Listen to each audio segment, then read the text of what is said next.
मैंने आज तक आपसे कुछ नहीं बोला, यात्रा के दौरान भी सर मैं आपसे सिर्फ इतना बोलना चाहती हूँ, इतना मांगना चाहती हूँ कि आप सर, माँ बाप का साया उठ गया पर हमें आपसे उम्मीद है कि आप आएंगे एक बार, तो सर आप आएंगे बिल्कुल सर। हम क्योंकि मम्मा पापा दोनों चले गए सर, हम कोई भी नहीं साथ। घबराओ मत। तो ये है सीहोर के कांग्रेस नेता मनोज परमार के बच्चे।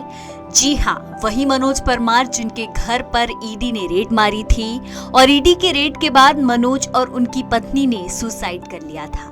इसके बाद इस मामले पर जमकर राजनीति हुई थी और कांग्रेस नेता राहुल गांधी ने मनोज परमार के बच्चों से आकर मिलने का वादा भी किया था। अब 27 जनवरी को महू में कांग्रेस की बड़ी रैली होने वाली है और इस रैली में राहुल गांधी और प्रियंका गांधी दोनों आने वाले हैं। अब ऐसे में सवाल उठने लगा है कि क्या राहुल गांधी मनोज परमार के बच्चों से मिलेंगे। इस पूरे मामले पर मनोज परमार के बच्चों से द सूत्र ने बात की। बच्चों का क्या कहना है, सुनिए। आज गणतंत्र दिवस है, यानी वह दिन जब संविधान देश में लागू हुआ था। संविधान जो हमें बोलने की आजादी देता है, मौलिक अधिकार देता है। आज हम मौजूद हैं आष्टा में उस परिवार के बीच जिसने करीब 1.25 महीने पहले बहुत ही दुखद हादसे का सामना किया है। हम मौजूद हैं मनोज परमार जी के घर, उनके परिजनों के साथ, और हम बात करना चाहते हैं उस विषय पर जिसके कारण ये हादसा हुआ था। हमारे पास बैठे हैं जतिन जो मनोज जी के पुत्र हैं और जिया जो उनकी बेटी है। जतिन, ये जो घटनाक्रम हुआ है और उसके बाद जो राहुल जी ने आपसे बात की थी, क्या बात हुई थी आप दोनों के बीच में? उन्होंने कहा था कि बच्चों हम आपके साथ हैं, आपको जहाँ भी ज़रूरत लगेगी हम आपके साथ हैं और आप घबराओ मत, पूरी कांग्रेस पार्टी आपके साथ। जी, इस बात को लगभग 1.25 महीना हो गया है। इसके बाद कांग्रेस को आप किस तरह से देखते हैं, मदद कर रहे हैं? जी, सब जितने भी नेता हमारे यहाँ हैं, मैक्सिमम नेता आ चुके हैं और राहुल जी सब ने कहा है कि आपको जहाँ भी ज़रूरत लगेगी हम आपके साथ हैं। कल 27 जनवरी को महू में एक बड़ा कार्यक्रम है, बाबा साहेब के स्मारक है, वहाँ पर कांग्रेस के भी पदाधिकारी हैं वो आ रहे हैं। राहुल जी और प्रियंका गांधी जी का भी आने का चल रहा है। तो किस तरह से आपकी कोई बात हुई अब तक, या प्रदेश कांग्रेस से आपको कोई सूचना मिली है कि वहाँ आना है आपको, या वो राहुल जी या प्रियंका जी आपके घर आएंगे? ऐसा कुछ कंफर्म नहीं है, आ भी सकते हैं। वो राहुल जी ज़मीन से जुड़े हुए नेता हैं, उनका मन होता है वो वहाँ चल देते हैं। मतलब ऐसा कुछ है नहीं कि वो प्लान बना के आए, पहले से प्री प्लान करके। राहुल जी ने कहा था कि मैं आपके घर आऊँगा, तो उनको आना चाहिए, आपके मन में क्या है? जी, हमें लगता है आना चाहिए, पर एक राहुल जी के पास, राहुल जी पूरे देश के नेता हैं, सब चाहते हैं कि वो हमारी समस्या सुने, तो हम ऐसा कुछ चाहते नहीं है। हमें पता है वो बिजी व्यक्ति हैं, तो हम ऐसा कुछ हमारी ज़्यादा इंपॉर्टेंस नहीं है कि मतलब वो पक्का आए यहाँ पर, हमें हमारी ज़िद ऐसी कुछ है नहीं, पर हम चाहते हैं कि वो आए एक बार, तो हम चाहते हैं। मैं आपसे थोड़ा सा जानना चाहूँगा उस मामले के बारे में जिसको लेकर लगातार चर्चाएं रही हैं पिछले 12 दिसंबर से अब तक। कई आरोप भी लगे हैं। मामला क्या है और ये पूरा जो सब घटनाक्रम हुआ है उसके पीछे की वजह क्या है? एक्चुअली जब 2016 नवंबर या दिसंबर में पापा के फ्रेंड सर्कल में उन्होंने एक लोन लिए थे, 7-8 लोगों ने मिलके 3 करोड़ 10 लाख के आसपास का लोन था। उसमें पापा ने अपना टिन नंबर और बिल कोटेशन दिए थे। उस कारण से वो किसी कारण से बाद में फिर रेगुलर कर नहीं पाए, तो वो कारण से गड़बड़ हुई। तो बाद में 2019 में वो केस में हाई कोर्ट ने भी कहा था कि इनके टिन नंबर और कोटेशन ओरिजिनल है। फिर अचानक इस मामले में सीबीआई की जांच भी हुई, पुलिस ने भी जांच करके कोर्ट में केस फाइल किया, सीबीआई ने भी जांच करके फाइल किया। दोनों मामलों में क्या हुआ था कि अचानक ईडी की ज़रूरत पड़ी? बाकी जब पुलिस का केस ख़त्म हो गया था उसके बाद सीबीआई, मतलब संविधान में कानून है कि संविधान के हिसाब से आप एक केस के 2 एफआईआर नहीं कर सकते, पर एक एफआईआर पुलिस ने भी करी, एक सीबीआई ने भी करी। ईडी की रेड किस तरह से हुई, कब हुई? 5 तारीख को सुबह 6:30-7 बजे के आसपास ईडी की रेड हुई थी। पापा यहाँ पर नीचे इसी हॉल में नीचे बैठे थे और मैं जब ऊपर जा रहा था तब मैंने देखा कि संजीत कुमार साहू ने जूते सहित आए वो और पैर पापा के कंधे पे रखा हुआ था। मैं पहले यहाँ पर साइड वाले रूम में बंद कर दिया, फिर ऊपर ले जाके बंद कर दिया हमें, और बार बार चिल्ला चोट की आवाज़ आ रही थी मारपीट की। फिर पापा से पूछ रहे थे, हमारे ऊपर तक आवाज़ आ रही थी, जोर जोर चिल्ला के पूछ रहे थे वो। हमें आवाज़ आ रही थी कि राहुल गांधी के पास कितनी संपत्ति है बताओ, क्यों तुम कांग्रेस के लिए काम क्यों करते हो। आपके पिताजी राहुल गांधी से कभी नहीं मिले, आपकी मुलाकात कितनी बार हुई? जो आपकी गुल्लक टीम है वो कितनी बार राहुल जी से मिली है और कब पहली बार मिलना हुआ था? पहली बार मिलना जब मध्य प्रदेश में यात्रा एंटर करी थी 2023 में, भारत जोड़ो यात्रा, तब हम पहली बार मिले थे।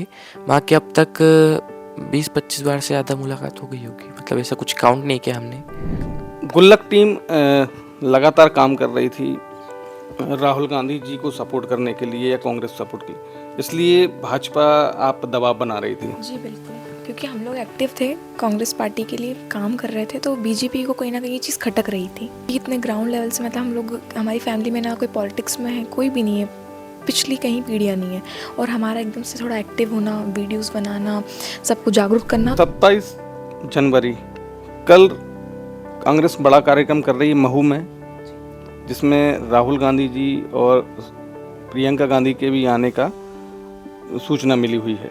तो ऐसे में अब तक कोई कांग्रेस से कोई सूचना नहीं आई है, इसको लेके आपके मन में क्या है? मैं सोचती हूँ क्योंकि मैं अभी तक राहुल जी से ये सब हुआ उसके बाद मिली नहीं हूँ, तो मैं चाहती हूँ कि वो मेरी बात भी सुने। मैं जा नहीं सकती उनसे मिलने दिल्ली वगैरह कहीं पे, तो मैं चाहती हूँ कि वो एक बार घर पे आए, मुझसे मिले, छोटे वाले भाई से मिले और उससे भी मिले। आपने जो घटनाक्रम हुआ था ईडी की रेड में, उसके बाद आप लोगों ने पुलिस को बयान दर्ज कराए हैं, तो क्या मतलब लग रहा है आपको? प्रशासन ने आपकी तरफ से शिकायत जो आपने की है उस पर कार्रवाई कर रही है? अभी तो टाल मटोल चल रही है, क्योंकि प्रदेश में, देश में मोदी जी की सरकार है, भाजपा की सरकार है, तो मुझे नहीं लगता है कि ये लोग कुछ कार्रवाई कर रहे हैं, सिर्फ हमें गुमराह करने की कोशिश कर रहे हैं। तो मैं चाहती हूँ कि इस पे जैसे राहुल जी, प्रियंका जी कुछ ना कुछ हमारी मदद करें, और वो करेंगे जहाँ तक मुझे पता है। वहाँ तक तो थोड़ा सा उनको बोले कि एफआईआर करनी चाहिए, क्योंकि हम कुछ भी नहीं चाहते, ना तो कांग्रेस पार्टी से ऐसा कि हमें कुछ और दे, सिर्फ हम इतना चाहते हैं कि हमें न्याय मिलना चाहिए। हमारे पेरेंट्स ऐसा कभी नहीं कर सकते, क्योंकि जो इंसान हमें मोटिवेट करते थे, हम लोग यहीं बैठ के न्यूज़पेपर पढ़ते थे साथ में, पापा बोलते थे कि आखिरी दम तक लड़ना है हमें, कोई कुछ भी दिक्कत हो तो, और मम्मी भी मरने के नाम, मतलब मरना बहुत किसी चीज़ का सॉल्यूशन नहीं है, वो भी मुझे ऐसा बोलती थी। क्योंकि ईडी की रेट होने के बाद में पापा थोड़े परेशान होने लग गए थे कि एक ही केस बार बार कब तक फाइट करेंगे हम लोग, क्योंकि अब दादाजी, उनकी भी एज थोड़ी ज़्यादा हो गई है, कब तक वो परेशान होंगे इस एज में। उनका कहना था कि मेरे बच्चे कब तक परेशान होंगे। उसमें जो पहली जांच हुई, उसके बाद आप बता रहे हैं दूसरी भी जांच हुई, दूसरी एजेंसी से कराई, तो क्या ये थोड़ा सा डिटेल में बताइए। बाकी जब दुकान वगैरह थी तो उसमें पापा ने जब लोन वगैरह दिए थे, उनके फ्रेंड सर्कल में लोन वगैरह लिए थे, तो उसमें पापा ने अपने बिल कोटेशन और टिन नंबर दिए थे। वो किसी कारण से बाद में रेगुलर लोन कर नहीं पाए, तो बाद में पुलिस एफआईआर वगैरह हुई, तो उसमें पुलिस की जांच भी हो गई। 2019 में केस भी ख़त्म हो गया। उसके बाद सीबीआई की जांच भी ख़त्म हो गई थी। 21 में सुप्रीम कोर्ट से बेल हुई थी उसमें। और उसके बाद हमने पिटीशन फाइल करी थी कि एक केस की एफआईआर 2 बार कैसे हो सकती है, तो उसकी 23 तारीख लगी थी, 23 दिसंबर को उसकी डेट थी। एक चीज़ की 2 एफआईआर हो गई, उसके बाद तीसरी एजेंसी, कल को इनकम टैक्स आ जाएगी, फिर जीएसटी डिपार्टमेंट आ जाएगा। ऐसे तो सारी संस्थाएं चाहती है कि हम केस करें, बल्कि मामला एक प्रदेश के, एक सिटी के हिसाब से तो मामला, पर देश के हिसाब से देश, अगर दिल्ली की एजेंसी आके यहाँ पर रेड कर रही है तो फिर। तो आपको लगता है क्या कि कहीं गुल्लक टीम पर दबाव बनाने के लिए तो आपके पिताजी पर दबाव बनाया जा रहा था? जी बिल्कुल, मुझे ऐसे ही लगता है कि हम लोग वर्क कर रहे थे, उस वजह से पापा पे प्रेशर बनाया जा रहा था। और मेरा ये कहना है कि लोन कौन नहीं लेता है, सब लोग लोन लेते हैं। नीरव मोदी, विजय माल्या जी तो पैसे ले लेकर भाग चुके हैं, उन्हें कोई भी नहीं पकड़ रहा है। एक छोटे गांव के रहने वाले व्यक्ति को आप इतना प्रेशराइज कर रहे हो, ऊपर से टीमें आ रही है, एक केस की 3 बार हो रहा है। ये क्या, कहाँ लिखा है संविधान में? मैं ये पूछना चाहती हूँ आपके चैनल के माध्यम से। मोदी जी तक अगर मेरी वीडियो जाती है, कहीं मेरे शब्द जाते हैं, तो मैं मोदी जी से बोलना चाहती हूँ कि मोदी जी, आप नीरव मोदी, विजय माल्या जो लोन लेते हैं, पैसे लेके भागते हैं, उन्हें क्यों नहीं ढूंढते हैं? क्या एक सिर्फ पूरे देश में, पूरे प्रदेश में सिर्फ मनोज परमार जी ने गुनाह किया था क्या?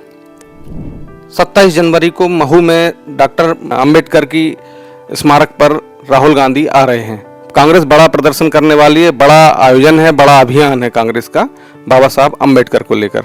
ऐसे में वहां से कुछ किलोमीटर दूर आष्टा में मनोज परमार का परिवार उनका इंतजार कर रहा है। मनोज परमार के बेटे जतिन, उनकी बेटी जिया और यश राहुल गांधी का इंतजार कर रहे हैं। उन्हें भरोसा है, उन्हें विश्वास है, राहुल गांधी ने 1.25 महीने पहले जिस संभल से उनको संभाला था वो उनको फिर सहारा देंगे।